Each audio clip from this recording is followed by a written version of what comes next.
Regional Hospital. Mga sweetheart, gusto ko po mag-report sa inyo na ito pong panukala natin ito ay ganap na batas na po, pirmado na ng ating Pangulo, Republic Act na po ito.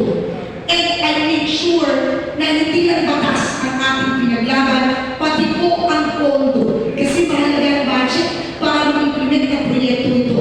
Last year po, fiscal year 2024, pinaglaban po natin ang pondong 150 million para po sa proyekto ito. Kaya last year po sinisimulan na po tayo ng Laguna Regional Hospital.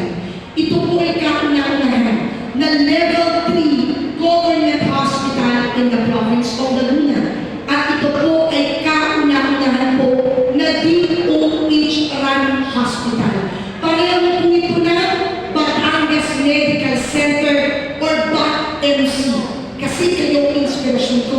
Sabi po ng mga taga-Laguna, pag malala, komplikado ang sakit, hindi na kaya ng mga primary o level 1 hospital natin. Ano gagawin ng doktor? Nire-record ang pasyente sa malaking ospital. Sa ospital po na rin, PGH, Lulo sa Manila or Batangas Medical Center or BAT-MC. Ang problema, pagdating sa mga government hospital, ang haba ng pila, siksikan, tama po ba? Kaya, sweetheart, anong solusyon? May konkreto tayong aksyon at solusyon. Dagdagan ang ospital. At hindi lang basta-basta ospital, malaking ospital, level 3 ang kategorya. Ito po ang Laguna Regional Hospital. Sweetheart, naiintindihan ko po kasi pag ikaw mahirap, araw buhay ka man, ihanap mo pa rin government hospital. Tama po ba? Takot tayo madalas sa privado hospital kasi malaki ang hospital din. Takot ka.